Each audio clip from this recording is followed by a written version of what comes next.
കൊച്ചി വിമാനത്താവളത്തിൽ 1 കിലോ സ്വർണം പിടികൂടി. സംഭവത്തിൽ മലപ്പുറം സ്വദേശി നൌഷാദ് കസ്റ്റഡിയിൽ. സ്വർണം ഒളിപ്പിച്ചത് ബ്ലൂടൂത്ത് സ്പീക്കറിനുള്ളിൽ.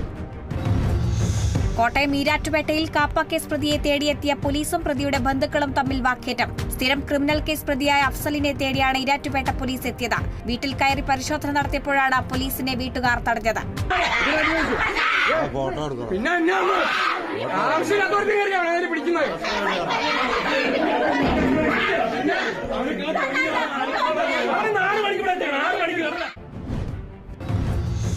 തിരുവനന്തപുരം കടക്കൽ ശിവക്ഷേത്രത്തിലെ പഞ്ചവാദ്യം കലാകാരൻ വാഹനാപകടത്തിൽ മരിച്ചു.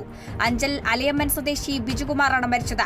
രാവിലെ ശിവക്ഷേത്രത്തിലേക്ക് വരുന്നതിനിടെ സ്വകാര്യ ബസുമായി ബിജുകുമാർ സഞ്ചരിച്ച ബൈക്ക് കൂട്ടിയിടിച്ചാണ് അപകടം. തൃശൂർ കാഞ്ഞാടിയിൽ ബൈക്കുകൾ കൂട്ടിയിടിച്ച് യുവാവ് മരിച്ചു. 2 പേർക്ക് പരിക്കേറ്റു. മരിച്ചത് കണ്ടശങ്കടവ് സ്വദേശി ജിനോ ജോൺസൺ. പരിക്കേറ്റവരെ ആശുപത്രിയിൽ പ്രവേശിപ്പിച്ചു. കൊല്ലത്ത് 25 കിലോ കഞ്ചാവുമായി യുവാക്കൾ പിടിയിൽ. ആന്ധ്രയിൽ നിന്നും കേരളത്തിലേക്ക് കഞ്ചാവ് കാറിൽ കടത്തുകയായിരുന്നു. വിഷ്ണു, അനീഷ് എന്നിവരാണ് പിടിയിലായത്. കോട്ടയത്ത് വീട് കുത്തിത്തുറന്ന് മോഷണം. മോഷണം നടന്നത് ചെമ്മനമ്പടി സ്വദേശി ചന്ദ്രന്റെ വീട്ടിൽ. സ്വർണം മോഷ്ടിച്ചത് വീട്ടിൽ ആളില്ലാതിരുന്ന സമയത്ത്. ആലപ്പുഴ കായംകുളത്ത് ജ്യേഷ്ഠൻ അനുജനെ കുത്തിക്കൊലപ്പെടുത്തി. മരിച്ചത് രണ്ടാംകുറ്റി സ്വദേശി സാദിഖ്. സംഭവത്തിൽ സഹോദരൻ ഷാജഹാനെ പോലീസ് അറസ്റ്റ് ചെയ്തു. ബസ് ടിക്കറ്റ് നിരക്ക് വർദ്ധിപ്പിക്കില്ലെന്ന് കർണാടക മുഖ്യമന്ത്രി സിദ്ധരാമയ്യ.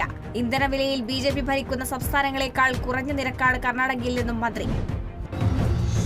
കൊല്ലം ശൂരനാട് NSS കരയോഗ കുടുംബസംഗമം നടന്നു. ചടങ്ങിൽ വിദ്യാർത്ഥികൾക്ക് എൻഡോമെന്റും പഠനോപകരണങ്ങളും വിതരണം ചെയ്തു.